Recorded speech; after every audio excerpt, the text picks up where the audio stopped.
décima tribuna e ele fala de uma forma bem tranquila, mostrando uma felicidade que na palavra dele, na atitude dele não parece aquilo, né, que ele está dizendo. Então temos algumas diferenças de algumas atitudes e posturas no altar. E aí nós vamos ver sobre a importância do conhecimento. Tanto a preparação quanto a exposição são enriquecidas com o grau de conhecimento do pregador. Os conhecimentos não são a principal razão do sermão ou de um sermão, mas são o esqueleto que dá forma. O pregador não precisa deixar de ser espiritual, pelo fato de enriquecer seus sermões com conhecimentos gerais. Se o sermão estiver cheio de graça de Deus, então os conhecimentos neles inseridos resultarão em bênção. Isso aqui é muito importante para nós porque nós precisamos ler a Bíblia, né, que é o prisma de tudo. Eu preciso ler a Bíblia, estudar a Bíblia, mas eu também preciso ler outros livros, concordâncias bíblicas, livros até teológicos, também estar por dentro de todos os conhecimentos gerais, estar por dentro do que acontece no nosso Brasil, tudo, ler jornal também, isso é bom. Então tem coisas que nós precisamos ler, buscar conhecimentos gerais, porque tudo isso vai agregar quando você for pregar. Porque quando você for pregar, quanto mais conhecimento você tiver, melhor vai ser a estruturação do seu sermão, tá? Mas é que nem diz aqui, o conhecimento não é tudo, porque eu posso ter uma gama terrível de conhecimento, mas se eu não tiver a unção, não vai adiantar nada. Então eu preciso ter os dois, eu preciso ter o conhecimento, mas eu também preciso me preocupar com a unção de Cristo.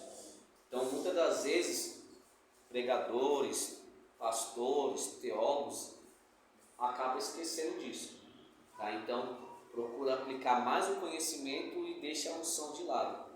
Então nós tivemos aqui uma vez, uma pessoa que veio ministrar aqui, e ele levou mais para a parte técnica e deixou a unção de lado. Sim.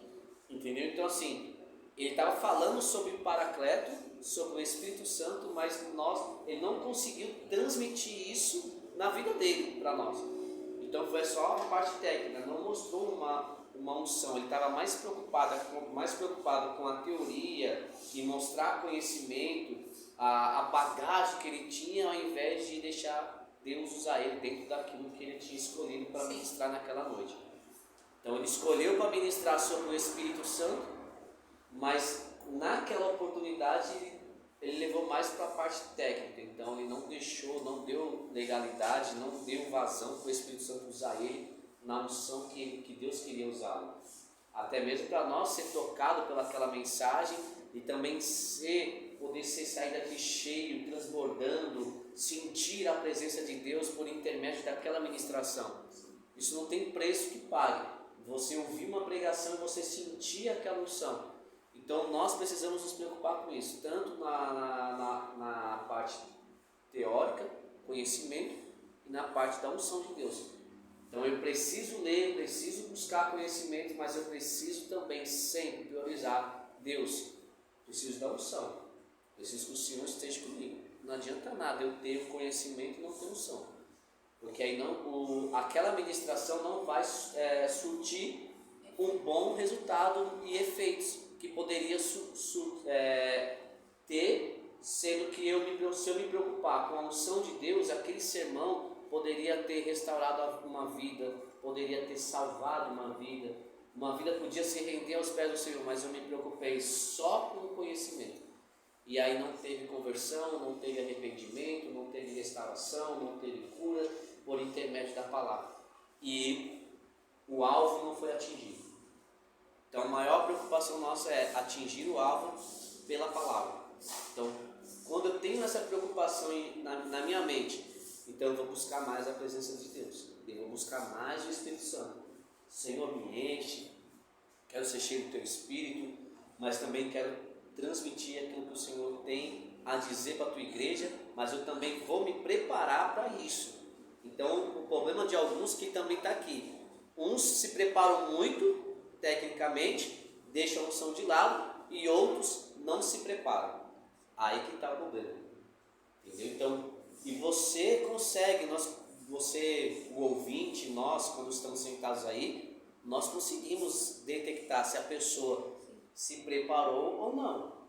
Então, quanto mais você tem, mais você vai falar. Quanto menos você tem, menos você vai ter para falar. Quanto menos eu estudo, menos argumento eu terei para montar o meu sermão. Fechou? Fechou.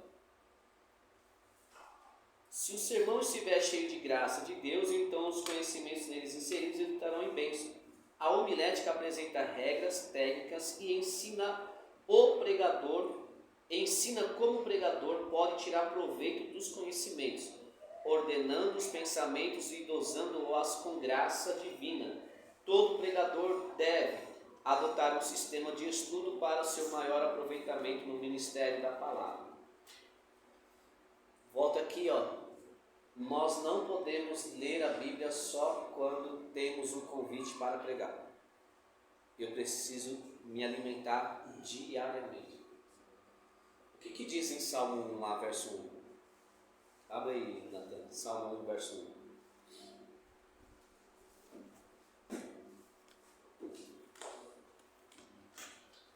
Bem-aventurado. Salmo 1, verso 1.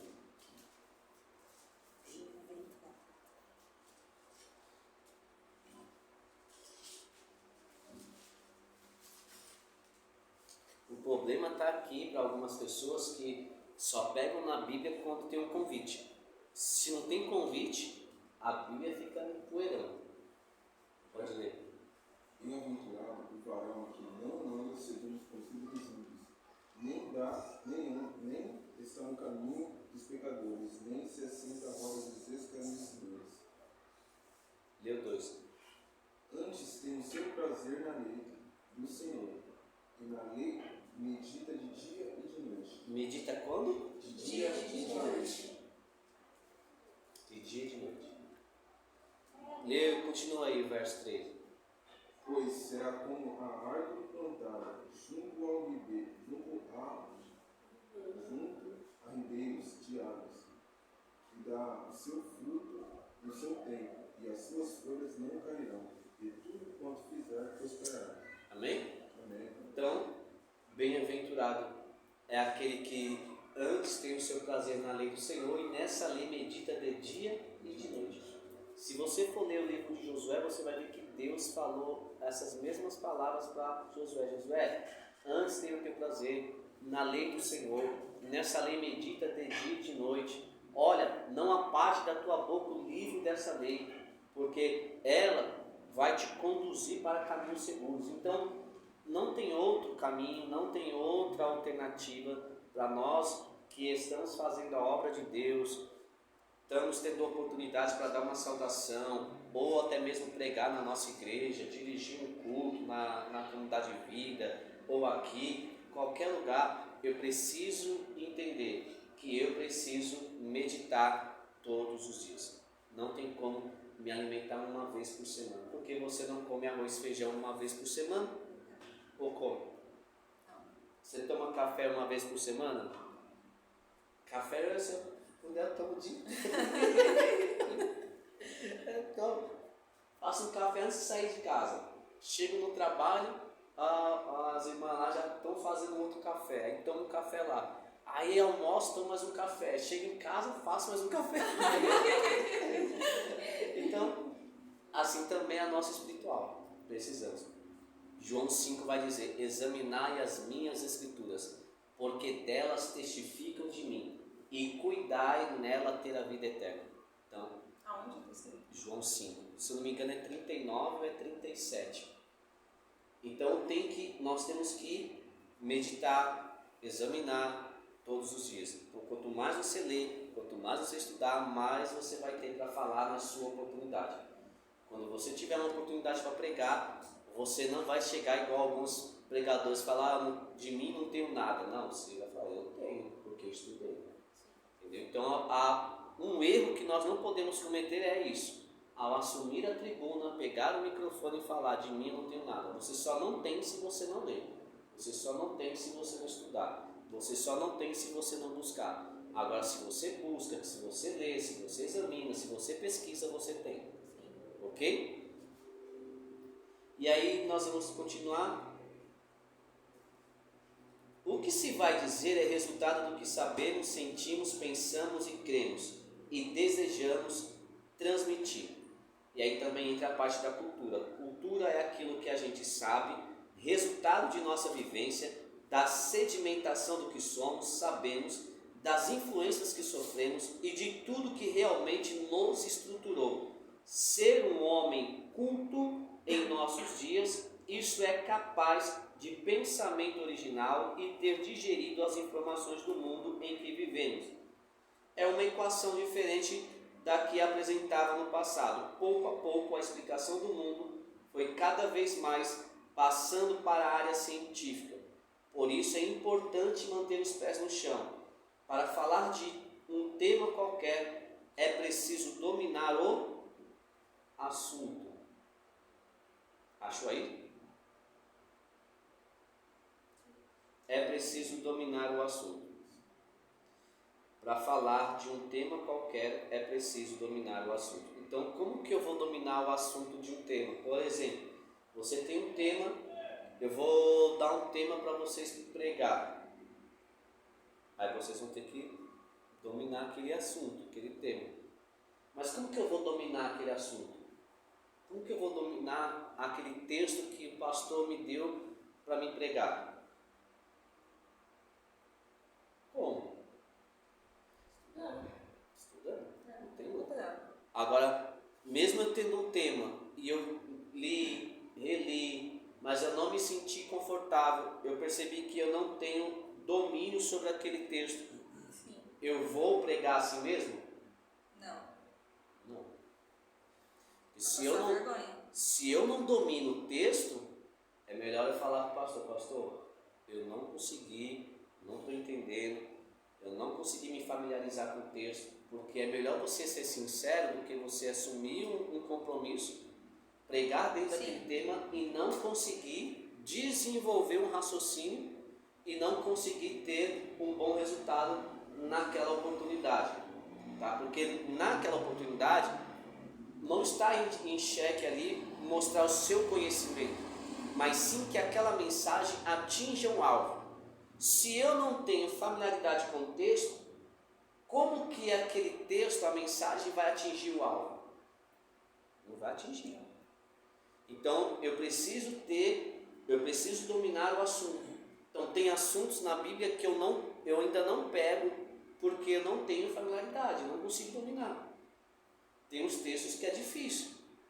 Então, para alguns é fácil, mas tem uns textos que falam sobre predestinação, textos obscuros, eleição, pré-milenismo, só que já vai para o dispensacionalistas e tal. Então tem textos que são mais difíceis de você expor. E aí eu não vou assumir um texto desse que eu não vou ter condições. Por exemplo, o pastor Felipe falou que me chamou lá para fazer 3 dias lá na igreja, e aí ia me dar um tema, né? Aí eu fiquei esperando, né, o tema. Aí falou, não, você vai trazer uma síntese aí do Antigo Testamento em 3 dias. Aí já é melhor, porque o Antigo Testamento eu consigo me dar melhor do que o Novo Testamento. Então, o Novo Testamento, textos lá no livro de Tessalonicenses, Tito, Judas, Colossenses ainda consigo levar, Filipenses, Colossenses, agora Tessalonicenses, Apocalipse assim na sua literalidade mesmo, do contexto fiel para seguir fielmente o texto de Apocalipse, eu já não consigo expor tanto. Tem assuntos no Apocalipse que eu consigo, mas tem assuntos que não. Fica até difícil de você fazer a igreja compreender o que você está falando. Porque Sim. se você mesmo não entende, como que você vai explicar uma coisa que você não está entendendo? É verdade. As pessoas vão detectar na hora, mas ele não tem firmeza no que ele está falando. Eles vão ver na hora que eu tiver com o microfone na mão. Ele não mostrou confiança no que ele está falando. Sim. Entendeu? Então, assim, diz uma coisa para nós todos. Se você não mostrar confiança, as pessoas não vai voltar na fé. Então vai ter uma descredibilidade, já vai surgir um bloqueio, né? Sim. Surgir um bloqueio, aí já fica difícil. Então, tem textos que você não vai conseguir lidar de primeira, então você vai ter que estudar mais. Tem textos que eu não consigo entender de primeira, vou ter que estudar mais, vou ter que pesquisar mais, vou ter que ter mais tempo. Porque tem gente que é assim, convida hoje e já quer que você pregue amanhã no tema. Tem gente que já me convidou, não me deu tema nenhum, quando eu cheguei lá, falou, ó, o tema é tal. É difícil. Aí complica. Entendeu? Uma vez eu fui com a pastora lá na Vila Prudente, saí daqui para ir na Vila Prudente. Cheguei lá e a missionária estava dirigindo o culto. Eu tinha sido convidado por outra pessoa para pregar nessa campanha, só que eu cheguei lá, quem estava dirigindo era a missionária que estava na frente da campanha. E ela falou assim, aqui eu quero que preguem o tema, e o tema é tal. E eu fiquei sabendo do tema na hora.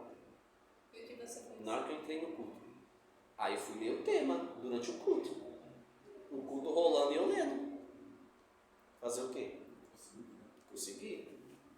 Mas aquele também o tema não era um tema muito difícil. Então quando você já conhece alguns textos, então fica mais fácil.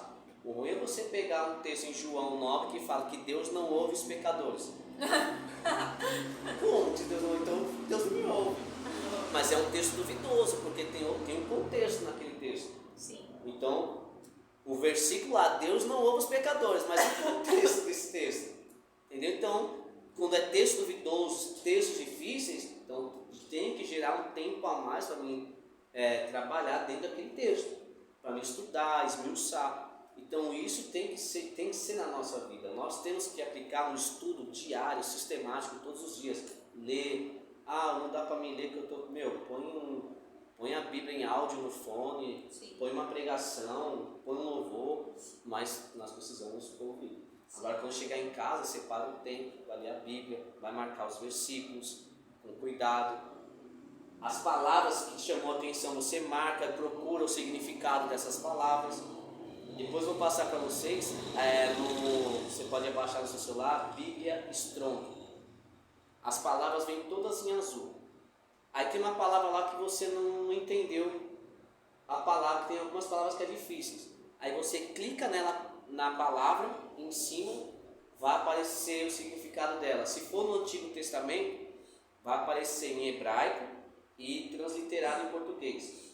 E as definições. Se for no Novo Testamento, você clica lá, vai aparecer ali em grego, transliterado e as definições. Então daí já dá para você montar um esboço. Mas qual a finalidade do pregador ter um pouco de conhecimento do grego? Para você conseguir montar um sermão, um esboço, isso é uma da parte da exegese. A exegese vai te cobrar você saber um pouco das línguas originais. Para você conseguir elaborar um sermão, estruturar ele de uma forma correta. O grego é difícil. Mas assim, que nem eu estou falando, nessa Bíblia você consegue baixar no tablet e você consegue, na hora, você clicou em cima dela lá, vai aparecer a palavra em português, a palavra em grego, transliterado e as definições. Entendeu? Então você já vai ter uma base do que significa aquela palavra para você continuar estruturando o seu sermão e o seu raciocínio. Sim. E aí vai te ajudar muito nisso.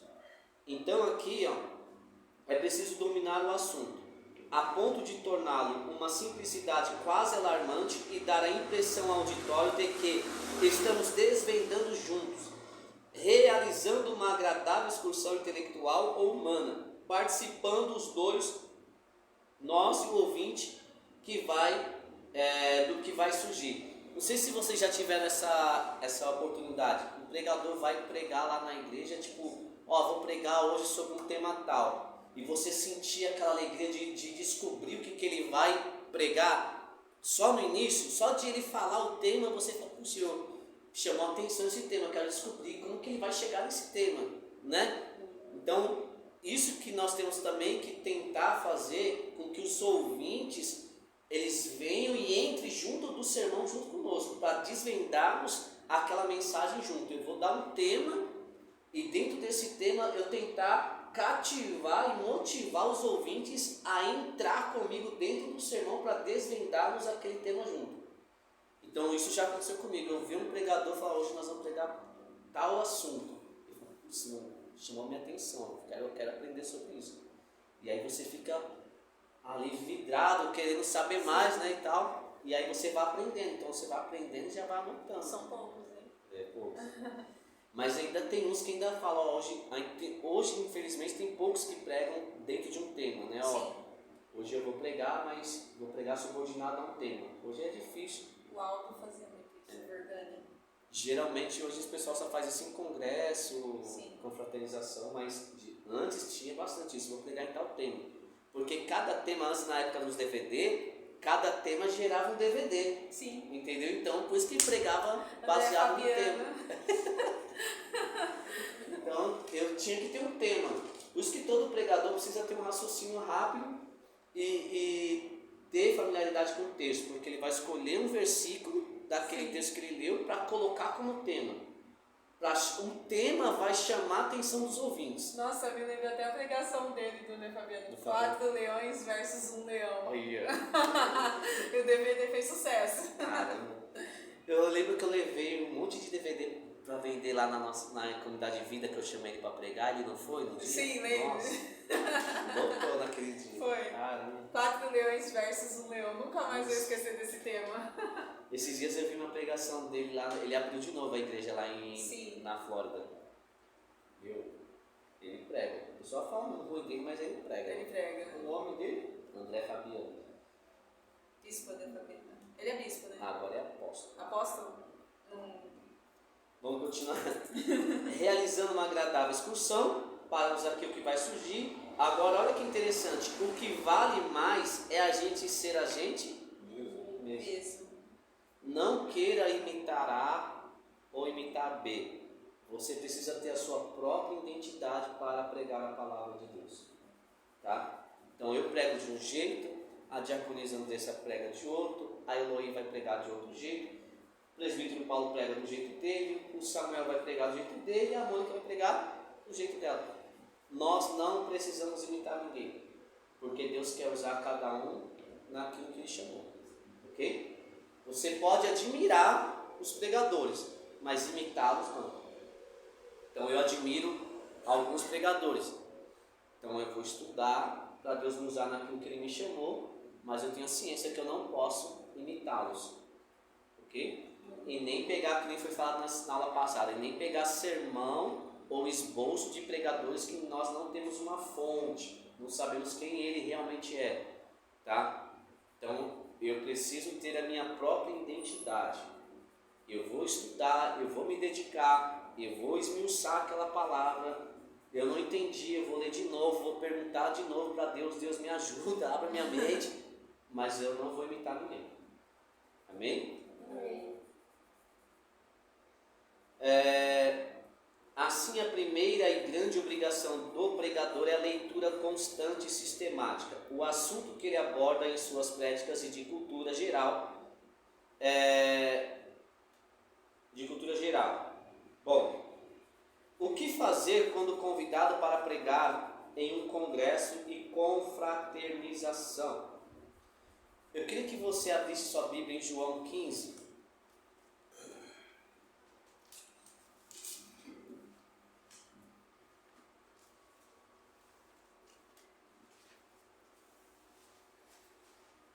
Eu vou dar um tema para vocês. Eita. Nós vamos fazer agora. Quem trouxe papel já, caneta. João 15. Desde o segundo. Não, mas vai ser Não tô brincando. tranquilo. Na verdade já está. Ó, João 15. Por exemplo, vocês foram convidados, cada um de vocês foram convidados para pregar num congresso. Esse congresso vai durar 6 dias. Aqui tem 6 pessoas. O tema do congresso é a videira verdadeira, João 15. Põe aí, tema do congresso, João 15. A videira verdadeira. Peraí. Deixa eu pegar. Peguei esse separado? Se quiser colocar um pouquinho mais pra cá, para você colocar o caderno aí em cima, Eu sou canhota, não consigo, você vai ficar batendo ou na põe parede. aqui, ó. Não, Você eu empurra só mais pra consigo lá. escrever assim. É? Olha como é que eu escrevo.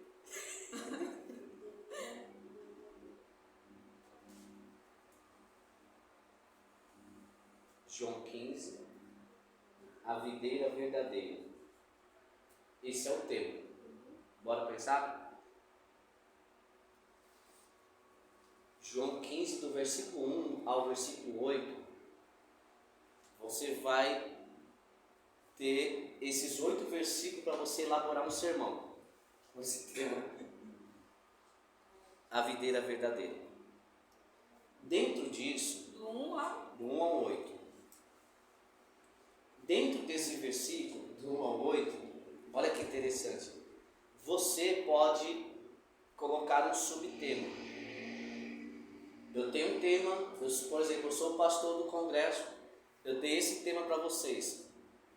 A videira verdadeira, João 15, versículo 1 ao versículo 8.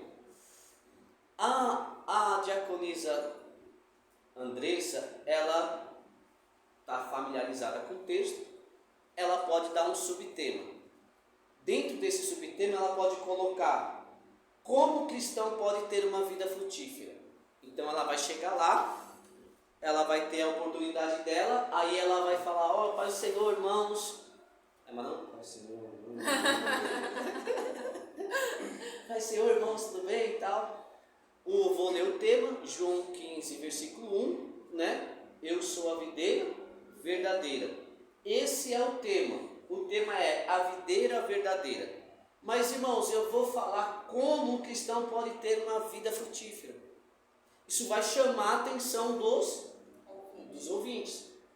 Então, eu preciso chamar a atenção dos ouvintes primeiro. Então, eu já tenho o tema, mas eu vou colocar um subtema. Como o cristão pode ter uma vida frutífera? E aí, dentro desse sermão, do seu esboço, você vai procurar estudar, dentro desse texto, do versículo 1 ao versículo 8, como um cristão pode ter uma vida frutífera.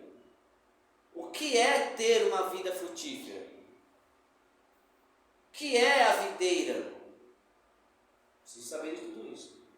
Aí ela colocou o subtema lá. Só que o Natan, ele foi pregar no dia seguinte. Ele viu que ela colocou lá como um cristão pode ter uma vida frutífera. Eu também vou colocar um subtema. E aí ele coloca lá outro subtema. Por que o cristão deve ter uma vida frutífera? Põe aí. Por que o cristão deve ter uma vida frutífera? Todo mundo? Pode pôr também, que é o segundo tema. Pode pôr todo mundo. Por quê? O cristão deve ter uma vida frutífera.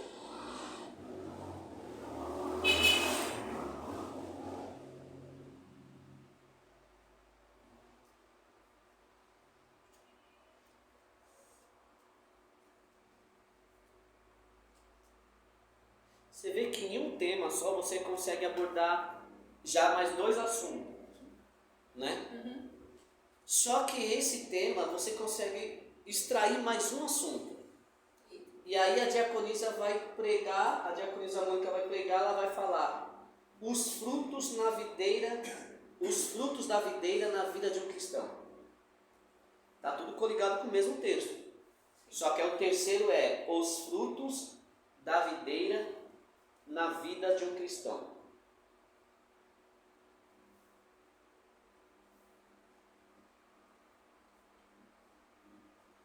Na videira? Isso. Os frutos da videira na vida do cristão. Os frutos da videira na vida do cristão.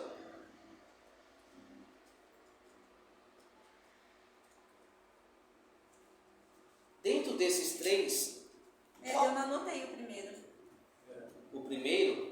o primeiro é como o cristão pode ter uma vida frutífera.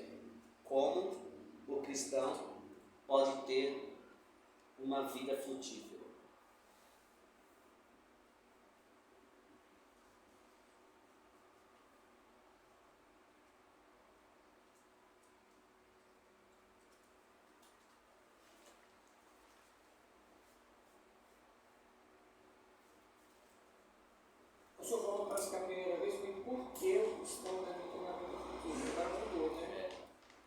cristão pode ter uma vida frutífera ou por que o cristão deve ter uma vida frutífera. Já muda o sentido aí. Já. Os frutos da videira na vida de um cristão. Então veja bem, como o cristão pode ter uma vida frutífera? Eu tenho o tema, João 15, a videira verdadeira. Só que dentro desse tema que me deram, eu vou falar como ter uma vida frutífera. Como o cristão pode ter uma vida frutífera?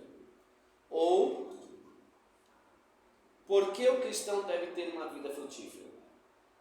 Ou os frutos da videira na vida de um cristão.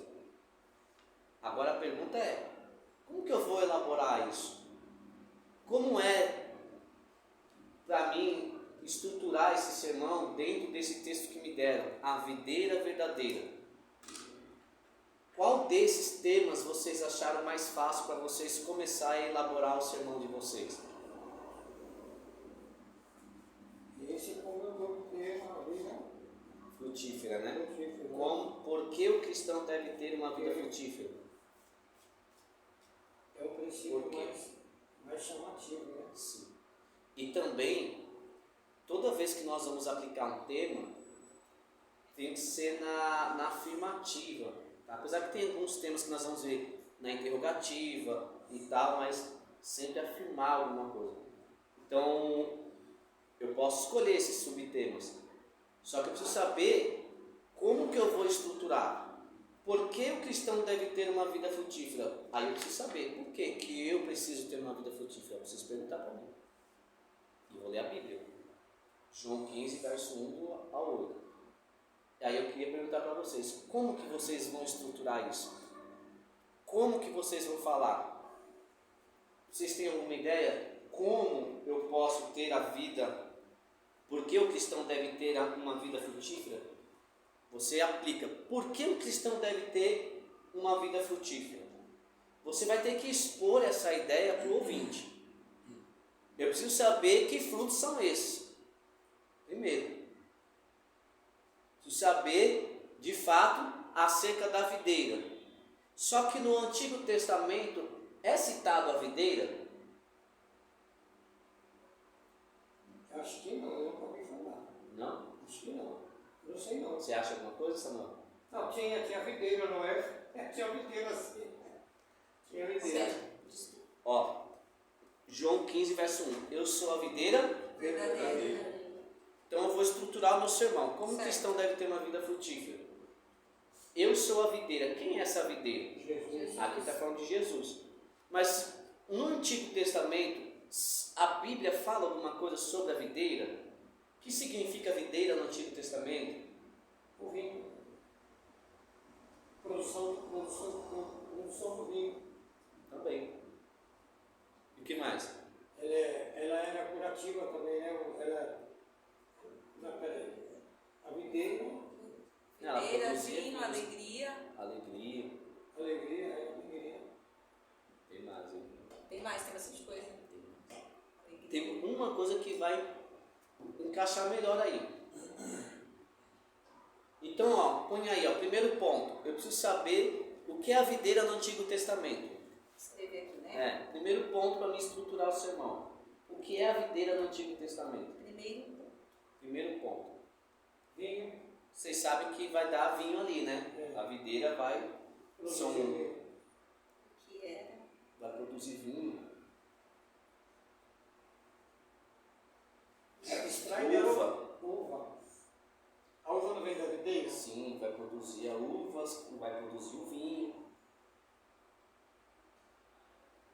Aí vocês vão estruturando para vocês depois montar tudo.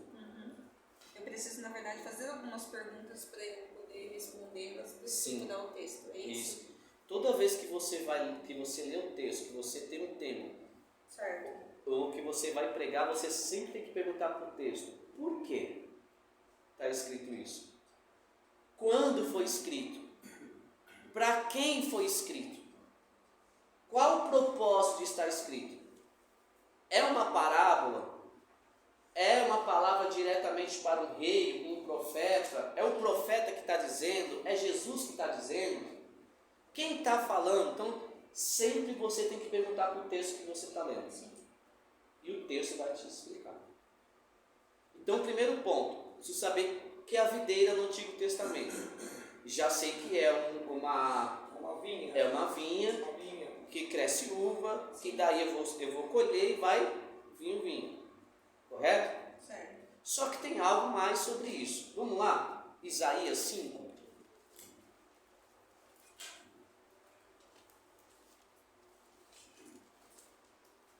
Não fala da ira de Deus aí, não? É. Olha. Estou me lembrando, tá vendo? Memória está funcionando, graças a Deus. Isaías 5. Por que Deus se irou?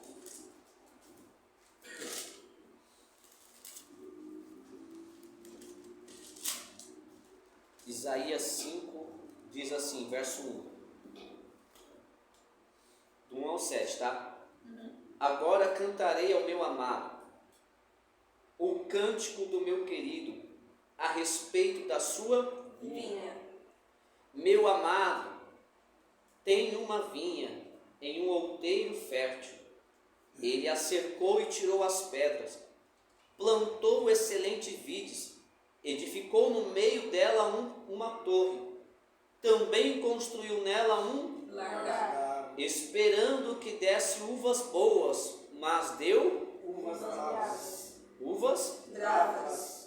Agora, pois, ó moradores de Jerusalém e homens de Judá, julgai, vos peço entre mim e a minha vinha.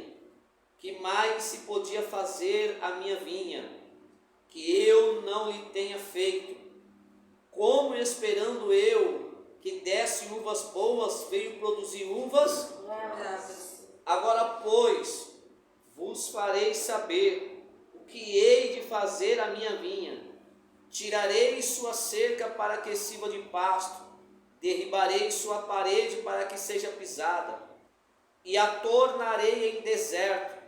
Não será podada, nem cavada, porém crescerão nela sarças, espinheiros, e as nuvens darei ordem que não derramem chuva sobre ela.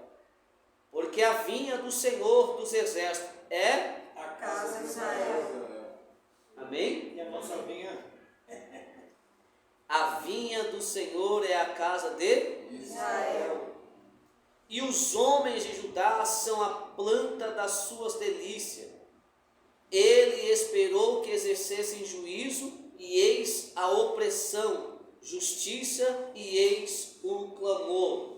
Então, no Antigo Testamento, a vinha ou a videira também é conhecida e tipicamente falando sobre a casa de Israel, tá? O povo de Israel.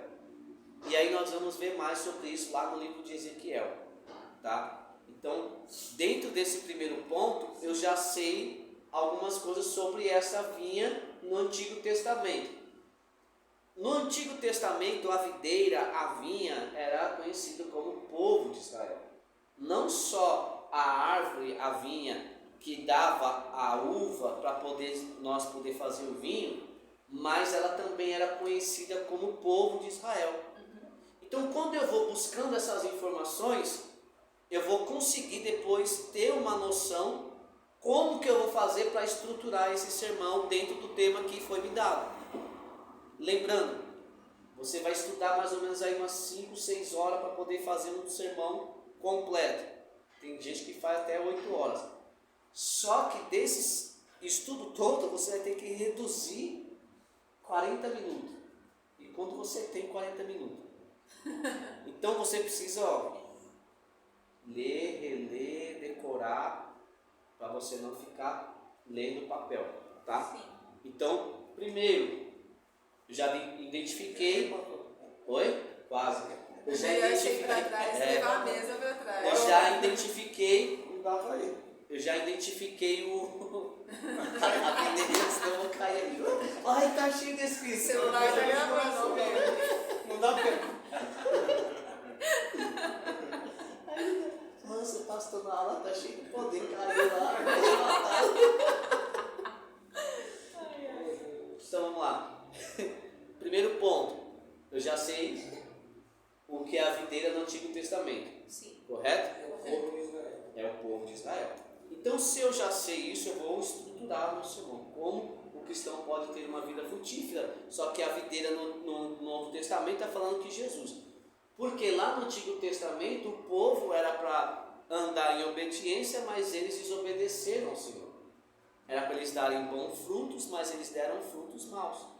Por isso que ele fala da vinha que deu uvas bravas, porque eles estavam em desobediência. Então, por isso, no Novo Testamento, Jesus não vai falar do povo como videira. Ele vai falar, agora, eu sou a videira. Porque ele não tem falha. Nele não há falha. O povo falhou. O povo pecou. O povo deu frutos bravos. Uvas bravas, que é fruto de pecado. Só que Jesus agora assume para ele, eu sou a videira. E vós? E vós os ramos. Aí nós vamos continuar. Ok? Segundo ponto, os ramos ou a vara somos nós. Certo. E também é tipificado o povo. Ok? O povo de Israel. Mas para os nossos dias somos nós. A diferença é muito maravilhosa. É. É mais chamativa, né? Sim. É mais atrativa. É uma Você vai palavra discorrendo Pastor, segundo ponto. ramos ou varas, né?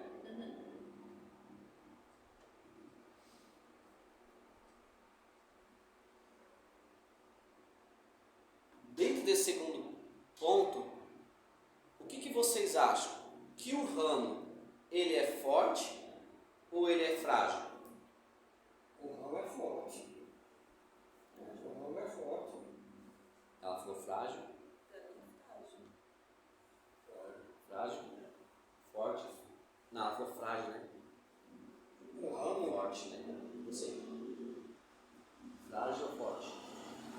Ah, na verdade, O ramo é frágil ou forte? para mim, na verdade, o ramo só é forte quando ele está na videira. Se ele está fora da videira, Ele não é. ele não é. o ramo é fraco. O ramo é fraco, mas ele fica enxertado. O ramo só se torna forte se ele estiver ligado na videira. Nossa. Sim.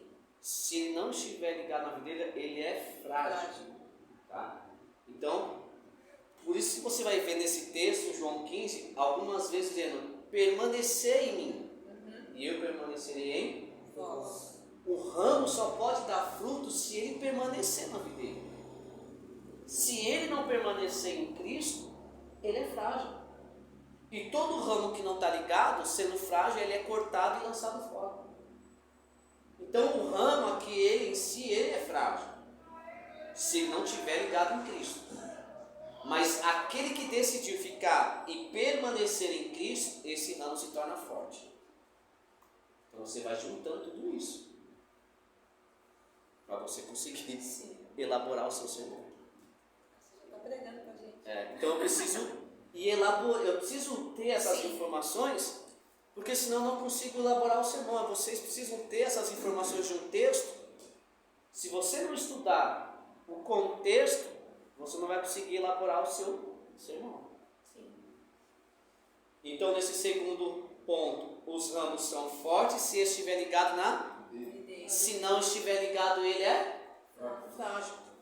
E aí, dentro dessa oportunidade que você estiver tendo, você pode falar esses dois tipos de ramos. Porque tem gente que está na igreja, mas não está ligado na videira. Tem gente que até participa dos cultos, mas não está ligado na videira. Então se torna um ramo frágil. Quando ele é um ramo frágil, ele está pronto para ser cortado e jogado fora. Por isso que ele vai dizer lá, permanecer em mim, ó, vamos lá, João 15. E as minhas palavras permanecem em vós. João 15, verso 2: Toda vara ou ramo que em mim não dá fruto, ele tira e limpa toda que dá fruto, para que dê ainda mais frutos. Então, se eu não estiver com ele, eu sou um ramo frágil. Sendo um ramo frágil, o que vai acontecer? Ele vai cortar, correto? O 5, né? Fala exatamente isso, verso 5. Sim, eu sou a videira e vós as varas. Quem está em mim e eu nele, esse dá muito fruto, porque sem mim nada podeis Fazer. Então tá aí. Então nesse segundo ponto eu posso mostrar para a igreja que há dois tipos de ramos. Aquele que dá frutos, mas só vai dar frutos se permanecer em Cristo. Só vai ter uma vida frutífera se permanecer ligado na videira. Não tem como eu ter uma vida frutífera em Cristo se eu não estiver ligado no próprio Cristo. Então há duas classes de pessoas, que tem gente que quer omitir isso. Então assim, como ter uma vida frutífera? Como um cristão pode ter uma vida frutífera? Primeiro, eu preciso estar ligado nessa videira. Se eu não estou ligado na videira, como que eu vou gerar frutos? Porque se eu não estou ligado na videira, sem Cristo eu nada posso fazer. João 15, versículo 5, que foi a que a Diaconisa falou. Sem mim nada podeis fazer. Então, sem Cristo eu não posso dar frutos. Porque os frutos vêm pelo Espírito Santo. O Espírito dele. Eu posso ter os frutos do Espírito Santo.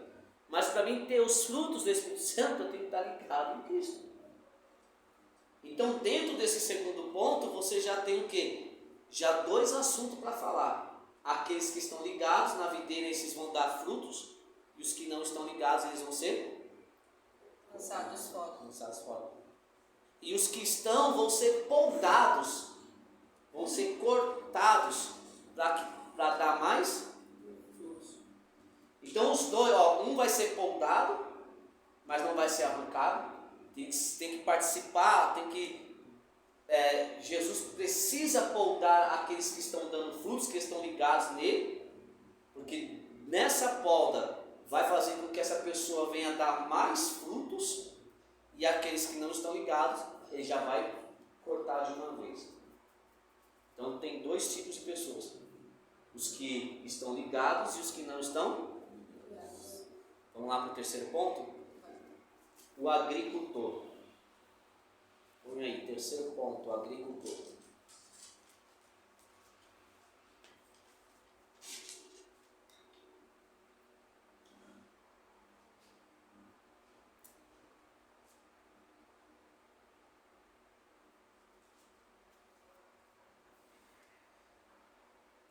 No seu entendimento, desse texto, João 15, do 1 ao 8, quem que é o agricultor? É Jesus. Não. Não, o agricultor não é Jesus. Agricultor não. Não. Agricultor A somos videira é Jesus. nós. O agricultor somos nós. Não, nós somos um ramo. O agricultor. Deus. Deus está como agricultor nesse Mas texto. o agricultor, Deus. Então põe aí. O agricultor. Aqui é Deus.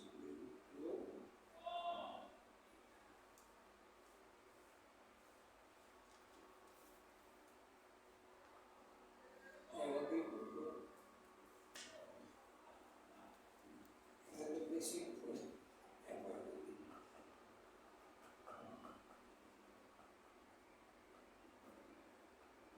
É, o próprio versículo já Isso que eu falo. responde. O versículo 1, ó. Eu sou a videira verdadeira e meu pai é o. Lavrador. Amém? Então assim,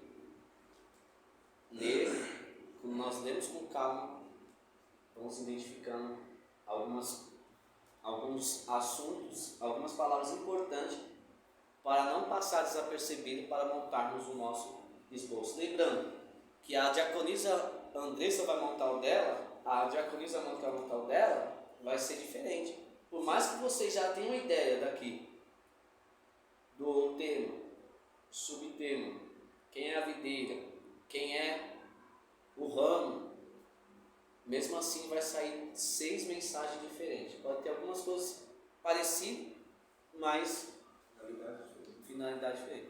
Na verdade, a finalidade tem que ser uma só, né? Tem que atingir o mesmo alvo.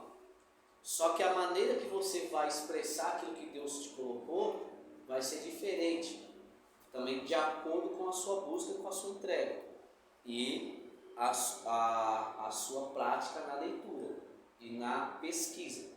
Então eu tenho que pesquisar aqui. Então peraí, eu fui pesquisar o que é a videira no Antigo Testamento. Eu sei o que é a videira para mim começar a elaborar o meu sermão no Antigo Testamento e no Novo Testamento. Agora eu sei quem são os ramos. os ramos fortes e os ramos frágeis. E agora também sei quem é o agricultor. Qual é o papel do agricultor aqui?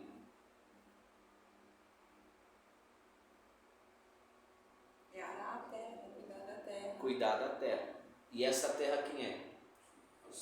Somos nós. Viu como você consegue? Eu preciso perguntar o texto. Meu, o texto está falando de videira, está falando de agricultor. Quem é a videira? Quem é o agricultor? Quem é os ramos? E aí eu vou perguntando. Então eu sei que o agricultor é Deus, porque a própria Bíblia ela fala, ela explica a Bíblia. Por isso que é sempre bom nós perguntarmos por quê, quando, porque ela mesma vai se explicar. Você viu que não precisou nós pesquisar em outro texto, porque ali mesmo já explicou. O meu pai é o agricultor. E o trabalho do agricultor é trabalhar na terra. Então aqui o trabalho do agricultor está na vida dos discípulos, a permanecerem em Cristo. Então Deus trabalha na vida dos discípulos a eles permanecerem em Cristo. Deus trabalha na nossa vida também para nós permanecermos em Cristo. Ok? Pastor, acabou aí? Não tem mais. Acabou, Anissa? Não. Na verdade, eu estou. Pode falar. Não. Nesse texto, então, nós somos os ramos e ao mesmo tempo a terra? Também. Porque está tipificando ali a parte dos discípulos. Quando você vai fazer uma tradução, ele também está falando acerca dos discípulos. Que, então ele está trabalhando numa terra, e essa terra é os discípulos que não podem sair de Cristo. Então ele trabalha a favor dos discípulos para que eles produzam frutos e permanecerem em Cristo. Então ele está fazendo esse papel de agricultor, trabalhando nessa terra. Entendi. Que é nós também. Porque também, se você for ver lá, que Deus ele criou o homem do pó da terra. Então nós também somos tipificados como pó da terra. Você vai ver em partes que também somos tipificados como vaso de honra, vaso para desonra ou vaso de barro. E tudo isso vem, o vaso de barro vem da terra. Eu acho que o negócio melhorou. Eu vi uma pregação, não contando na conversa do senhor, que parece que só tem 7 ou 8 tipos de terra que servem para vaso.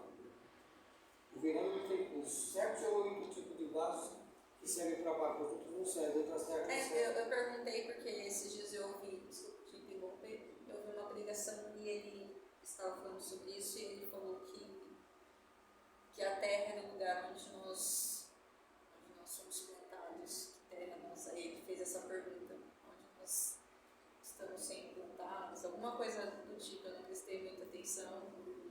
Depende do texto, né, que você vai usar. Depende do texto que ele estava usando. Mas ficou um pouco confuso, por isso que eu perguntei. Nele ou aqui? Dele. Ficou um pouco confuso. Entendi. Depende do texto, né? Porque tem texto que a pessoa fala, Deus te plantou nessa terra. Por exemplo, Não, mas ele estava usando a igreja que você está. esse texto. Esse texto? Esse texto. Tem um hino que tem uma comparação que nós somos como terra seca, né? Fala, terra seca sou eu. Um hino, parece que tem esse hino, né? Não sei. Tem um hino que fala assim. Só para voltar aqui, então, no segundo ponto aí na vara e ramos, vamos lá em Ezequiel 15, que eu pulei, para mostrar a continuidade. Ezequiel 15.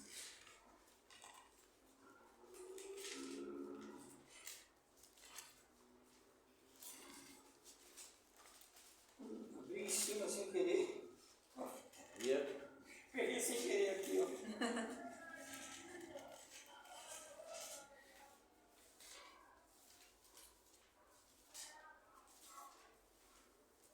Glória seja dada a Deus, né? É com glória e aleluia.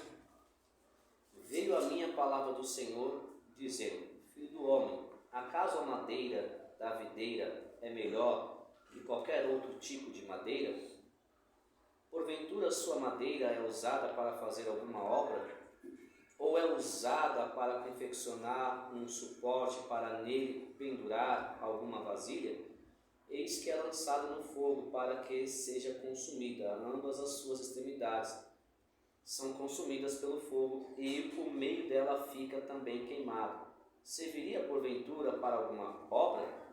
Ora, se estando inteira não se fazia dela nenhuma obra, muito menos sendo consumida pelo fogo ou sendo queimada, se faria com ela qualquer obra? Portanto, assim diz o Senhor Deus: como é a madeira da videira entre as árvores do bosque, que entrego ao fogo para que seja consumida, assim entregarei os habitantes de Jerusalém. Porque voltarei a minha face contra eles, eles sairão do fogo, mas o fogo os consumirá. E sabereis que eu sou o Senhor, quando tiver voltado a minha face contra eles. Tornarei a terra em assolação, porque grandemente prevaricaram, diz o Senhor dos Exércitos, ou diz o Senhor Deus. Amém? Amém. Então ali também está falando sobre os moradores de Jerusalém, no versículo 6. Ok? E aí nós vamos lá nos frutos, em João 15. Quarto ponto. Isso, quarto ponto, os frutos.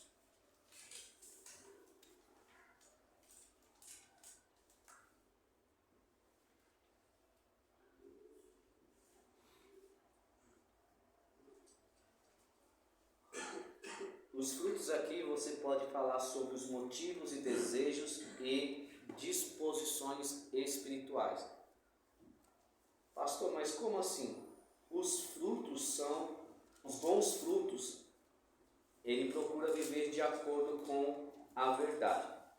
Por exemplo, nós somos os ramos ou a vara, correto? E ali está dizendo que nós precisamos dar frutos. Só que esses frutos é de acordo a viver uma vida pautada na verdade com Cristo. Tem gente que fala, não, os frutos é só ganhar almas para o Senhor. Não é só isso. Primeiro você precisa ter os frutos do Espírito Santo. Então aqui, quando você começa a buscar mais dentro desse texto, você vai ver que ele também vai falar sobre o Espírito Santo. Então quais são esses frutos que eu preciso ter? Se eu estou ligado nele, o Espírito Santo está em mim, eu preciso ter frutos.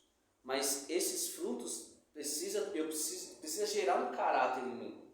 Qual é o meu caráter? Meu caráter cristão? Que tipo de frutos eu estou dando? E aí eu preciso ir lá em Gálatas 5. Vamos lá em Gálatas 5?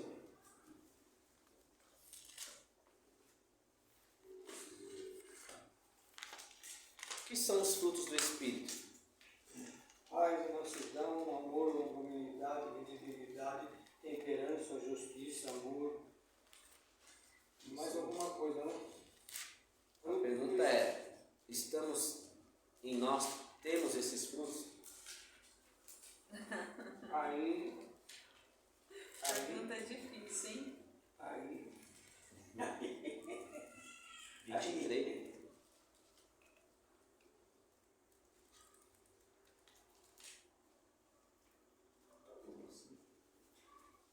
Gálatas 5, 5:22. 22. Quem pode ler? mas o fruto do Espírito é amor, gozo, paz, longanimidade, benignidade, bondade, fé, mansidão, temperança. Contra essas coisas não há? Lei. E os que são de Cristo, crucificaram a carne com as suas paixões e concupiscências. Se vivemos em espírito, andemos também em espírito. Não sejamos cobiçosos de vanglórias, irritando-nos uns aos outros, invejando-nos uns aos outros. É o genuíno fruto do Espírito. Aí eu posso abordar esses assuntos. Mas aí que está. Em mim tem esses frutos. Preciso fazer uma análise minha. Sim. Está faltando alguma coisinha. Mas está faltando. Mas é isso que ele quer. Porque quando nós estamos nele, permanecemos nele, automaticamente o Espírito Santo, nós buscando, nós vamos ter esses frutos, mas nós precisamos permanecer com Cristo. Sim. Se não permanecermos com Cristo, não tem como o Espírito Santo gerar esses frutos em nós. Não tem como eu amar, eu ser alegre, eu ter a paz, a longanimidade, a benignidade, a bondade, a fé, a mansidão, a temperança, se eu não estiver ligado na videira. Sim. Porque esses são os atributos do próprio Senhor. Fora outros, né? Esses são os atributos. Tem uns que tem alguns também que não falam. Um atributo de Deus, que é a ira de Deus. Poucos falam sobre esse atributo. Muitos falam do atributo do amor de Deus. Mas em Deus também tem um atributo da ira. Se você vê em Isaías 53, você vai ver que lá escreve que Deus aprovou moer o seu próprio filho. Sim. Ou seja, ele aprovou que Cristo fosse crucificado. Foi do agrado. Foi do agrado de Deus. Por que Deus se agradou de ver o seu próprio filho sendo moído naquela situação e ele dizendo, por que me abandonou? Por que me abandonaste? Por quê?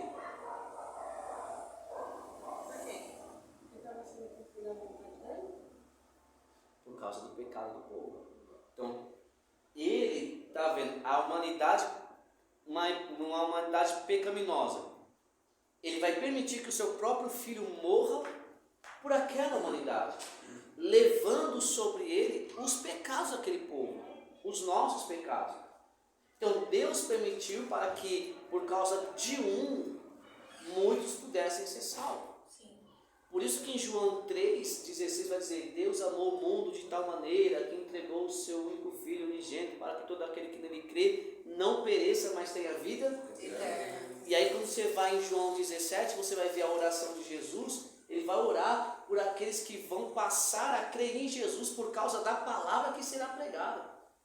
Então tudo aquilo Deus permitiu.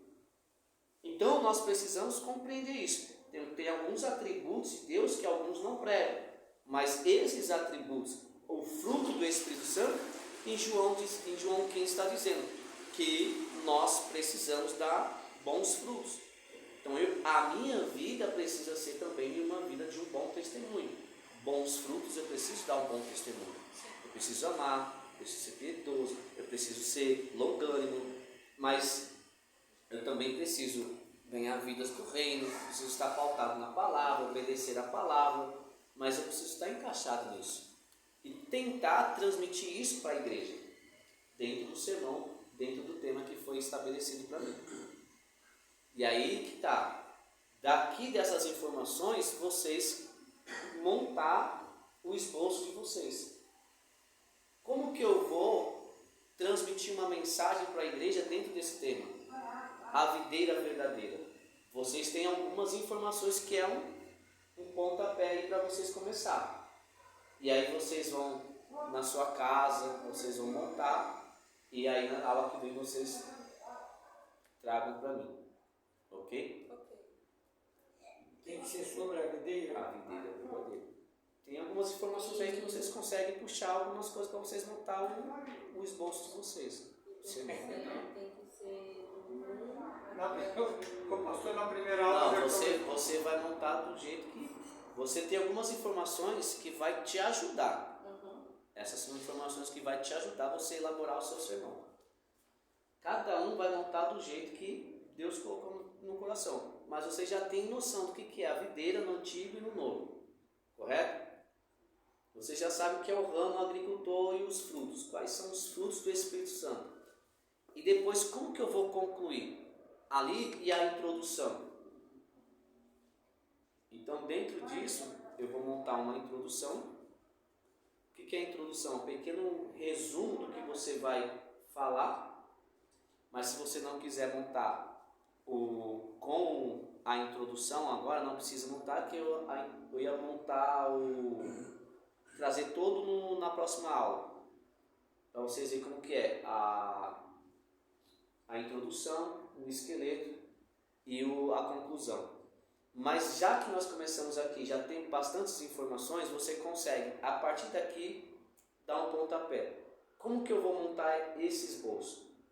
Então aí você vai colocar no papel. Eu preciso pregar sobre a videira verdadeira. Eu posso colocar um segundo tema nesse texto? Pode. Você tem 3 opções aí de colocar um tema. E aí você vai colocar lá. Sim. Uma introdução é um breve resumo do que você vai falar. Depois você monta a sua estrutura e a conclusão você vai terminar de acordo com aquilo que você falou durante a estrutura do seu esboço. Eu concluo dizendo, nós precisamos buscar o fruto do Espírito Santo, nós precisamos estar ligados na videira, e aí você vai ter uma noção de como que você vai terminar esse esboço, tá bom? Então aqui é só para nós dar um pontapé, porque nós vamos montar outros esboços nas outras aulas. Então só que eu não vou te dar o esboço inteiro, então eu vou te dar algumas informações para vocês ir montando. Depois vocês vão colocando em prática e aí vamos ver como que vai sair. Tem que ler, pastor. Tem que ler, quem não é aqui vai ter que ler. Marcou aí? A videira verdadeira. João 15, do 1 ao 8. Depois nós vamos falar em outros textos também, só que vai ter em Hebreus, se não me engano, Mateus. Nós vamos ver aqui não. Mas eu vou falar algumas coisas aqui agora sobre o assunto e o tema, para você ter uma base. Fechou? Vamos lá na apostila? Assunto e tema, você passa um pouquinho mais.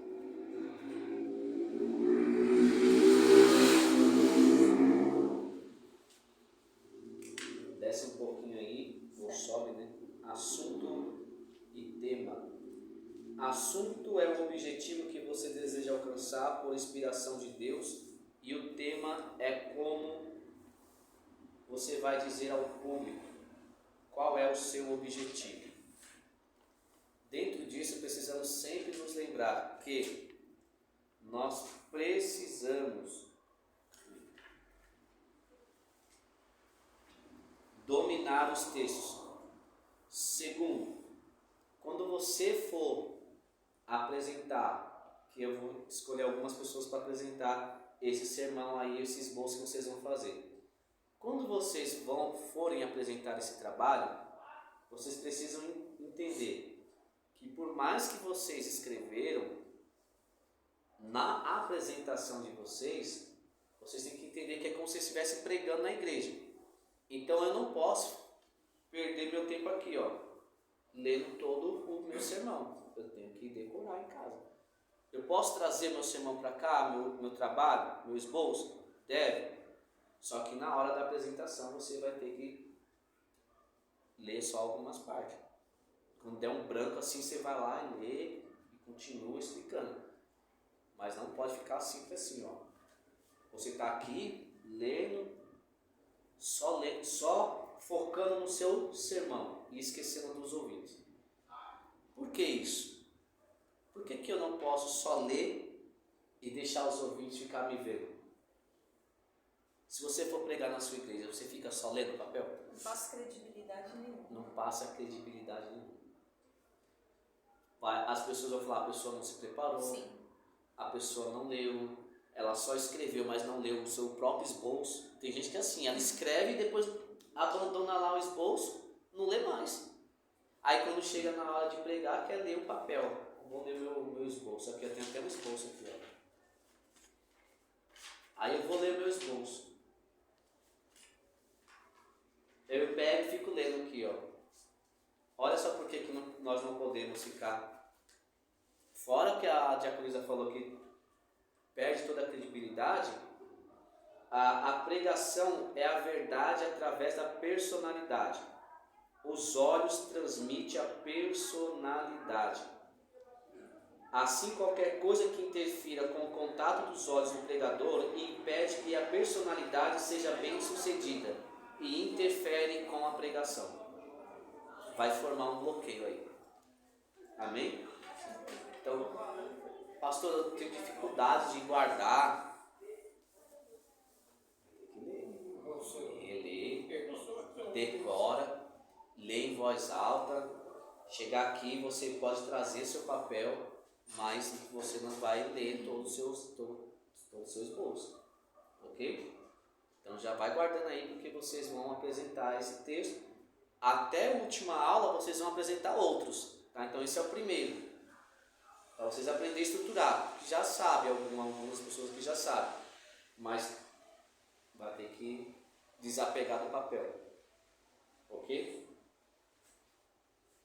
Vamos lá? Nós estávamos no assunto e o tema, né? Texto bíblico. O texto bíblico é a passagem bíblica que serve de base para o sermão. Esse texto deverá fornecer a ideia ou a verdade central do sermão. Nunca se deve tomar um texto somente por pretexto e logo esquecer dele. Lembra a diaconisa Mônica, na igreja lá do pastor? Não vou falar. Nós estamos numa igreja, o pregador usou um texto, só que ele fugiu do texto. E não voltou nunca mais, não foi? Nós esperamos ele voltar para o texto. Nunca mais voltou. Aconteceu isso no congresso da nossa igreja. Acontece, mas não pode acontecer. Ah, mas aconteceu, você sabe, né, que aconteceu. Acontece. Feio. Então a pessoa que começa o texto e foge do texto e nunca mais volta para o texto. Então, por isso que nós não podemos dispersar o texto. Dentro do texto tem um assunto. João 15, do 1 ao 8, a videira verdadeira. É aí que eu vou estruturar o meu sermão. Eu tenho algumas informações para começar a estruturar. E aí depois você vai escrever o seu texto com as suas palavras. Você vai colocar no papel da maneira que você está entendendo. Com as suas palavras. Para você vir apresentar. Porque é dessa maneira que você vai pregar numa igreja. Porque enquanto Jesus não voltar, vai ter várias campanhas, vários congressos com esse mesmo tema. Ou com esse tema é Salmo 23, Salmo 91. Vai ter. Então, nós vamos estudar, decorar. Você vai fazer com as suas próprias palavras o que você entendeu para você apresentar aqui na próxima aula. Ok? Dentro disso, nunca deve se tomar um texto somente por pretexto e logo esquecer dele. Segundo Stanley, existem algumas vantagens para o uso do texto bíblico. Primeiro, o texto dá ao sermão autoridade da palavra. Segundo, o texto constitui a base e a alma do sermão. Terceiro, através da pregação por texto, o pregador ensina a palavra de Deus. Quarto, o uso do texto ajuda os ouvintes a reter a ideia principal. Então a ideia principal, que é a videira verdadeira, aí você já vai conseguir, já tem um ponto aí para poder reter a atenção dos ouvintes. Você vai falar, vou explicar sobre a videira verdadeira. Como um cristão pode ter frutos, né? Como posso ter bons frutos, ter uma vida frutífera. E aí você vai escolher o seu tema ou o seu subtema para você elaborar esse texto aí. O texto limita e unifica o sermão, permite uma maior variedade nas mensagens. O texto é o meio para a atuação do Espírito Santo. É imprescindível a escolha de um texto que se relacione com o tema do sermão, porém adequado. Vejamos os tipos de textos que devemos evitar. Textos longos que cansam o ouvinte. Salmo 119 é muito longo, né? Então tem mais de 100 e lá vai empurrão de versículo. Então precisa evitar um texto desse. A não ser que eu queira fazer uma série de mensagens baseadas no Salmo 119.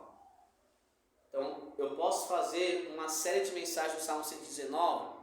O Salmo 119 ele é dividido em 22 partes. Não sei se vocês sabem. É dividido em 22 partes. Relacionado às 22 letras do alfabeto hebraico. Então eu posso fazer uma série de mensagens baseado no Salmo 119. Pego a primeira porção, segunda porção e vou indo. Ou não, eu pego só uma parte, agora eu vou numa oportunidade, vou querer ler o texto inteiro e não dá. Segundo, textos que obscuros que causam polêmicas. Textos difíceis os ouvintes não entendem. Predestinação. Textos duvidosos. Deus não ouve os pecadores. E aí nós precisamos evitar esses textos, a não ser que também você domine bem esses textos. Tá? Então, se você domina bem, se você tem autoridade naquele texto, familiaridade naquele texto, você pode escolher e falar, não, Deus me deu, eu vou pregar. Agora, se eu não tenho familiaridade, se eu não vou conseguir explanar corretamente, é melhor evitar. Ok? A exegese, esse é o trabalho da exposição de um texto bíblico. Visto que a Bíblia é um documento histórico e a igreja, a exegese é importante tanto para compreender a mensagem bíblica como para determinar o seu significado na atualidade. Questões de datas, significados linguísticos, autoria, antecedentes, circunstâncias são essenciais à tarefa de preparar sermões bíblicos. Por isso que eu preciso estudar para saber a parte linguística daquele texto, a autoria daquele texto, as circunstâncias, geografia bíblica, preciso estar por dentro de tudo isso. Quanto mais conhecermos as condições político, religiosas e socioeconômicas sobre quais questões foi escrito certo documento, tanto melhor poderemos compreender a mensagem do autor e aplicá-la. De acordo com isso, temos 10 passos para uma boa exegese. Olha lá, os 10 passos. Ler o texto em voz alta, comparando com versões diferentes para maior compreensão. Eu preciso ter no mínimo umas 2 Bíblias aí, né? Para poder comparar os textos. Porque vocês já viram, né? Tava com umas Bíblias aí que os textos eram todos diferentes aí de vocês. Deixa eu dar uma ideia minha, não sei se é, eu não estou nem no princípio do texto ainda. Eu seria de acordo com as atitudes se tivesse aqui, principalmente nas aulas de mão, uma Bíblia só com uma concordância. A concordância minha tinha que ser de todos nós, para que não haja uma... Não, porque assim, não há necessidade. Não há necessidade. Você tem que ter no mínimo umas 2, 3 Bíblias para você estudar o seu estudo sistemático. Porque é você que vai elaborar o seu estudo. Sim.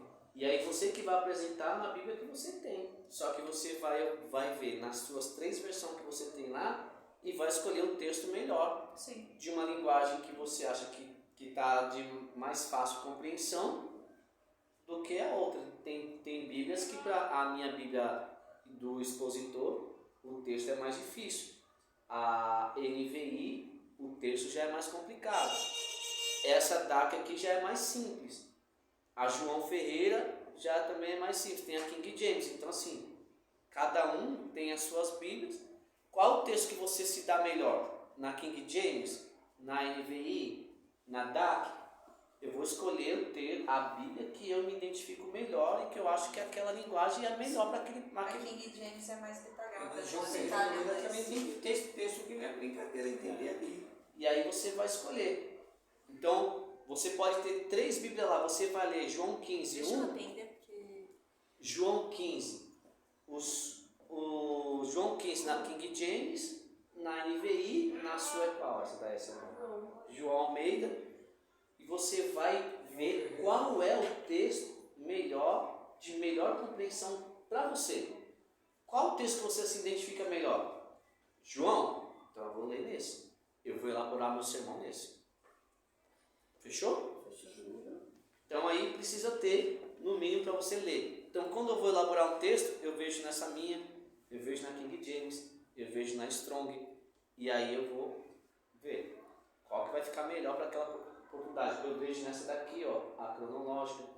Só que isso aqui é um pouquinho mais difícil, porque ela começa com Gênesis, depois vai para Jó, depois volta para eles, depois vai para outro texto. Então ela não...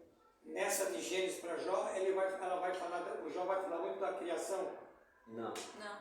Por quê? É porque ela é diferente nessa parte cronológica. Então ela não está por ordem igual a nossa, que Gênesis, Êxodo e tal. Ela vai por outros tipos de ordem. que eu também não consigo explicar agora, porque dizem que o livro de Jó é o mais antigo e foi o primeiro livro a ser escrito. Então essa Bíblia, ela começa com alguns textos em Gênesis, mas também já vai para Jó. Aí depois vem outros textos coligando com alguns assuntos aí. Fechou? Fechou.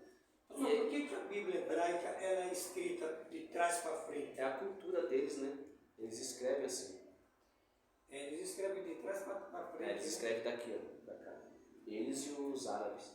Os árabes também. O caderno deles abre ao contrário. A Seria Bíblia- perfeito pra mim. A Eu Bíblia, sou canhota. a Torá ela abre ao contrário, né? Ela abre aqui. Sim. A Torá, o normal é aqui, ó.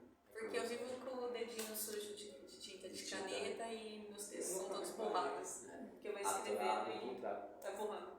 Então é cultura deles, então eles já cresceram assim. Então, primeiro, ler o texto em alta voz, em voz alta, Certo.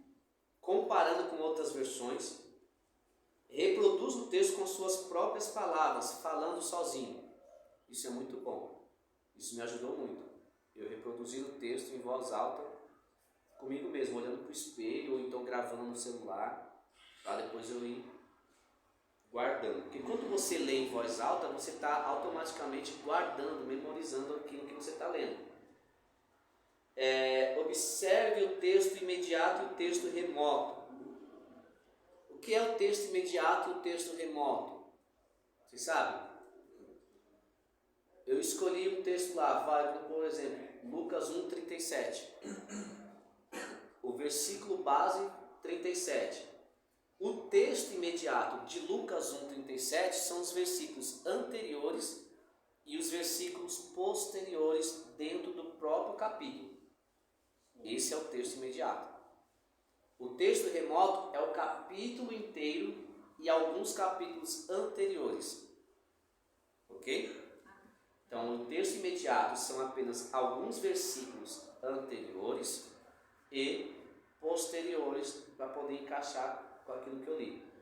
Já o texto remoto vai o capítulo inteiro, alguns capítulos anteriores e talvez alguns capítulos posteriores. Tá bom? Dependendo do texto, eu vou ter que ler o Novo Testamento e o Antigo Testamento para poder compreender. A pastora pregou aqui sobre a samaritana, vocês viram? Ela leu lá em João 5, mas ela explicou por que havia aquela rivalidade entre os judeus e os samaritanos. Aí ela explicou em Esdras, Neemias e veio explicando até chegar em João. Então tem textos que você vai ler, só que se você não ler os capítulos anteriores, contexto, capítulos posteriores, você não vai conseguir compreender. Até mesmo versículos. Então, preciso ler alguns versículos anteriores e posteriores.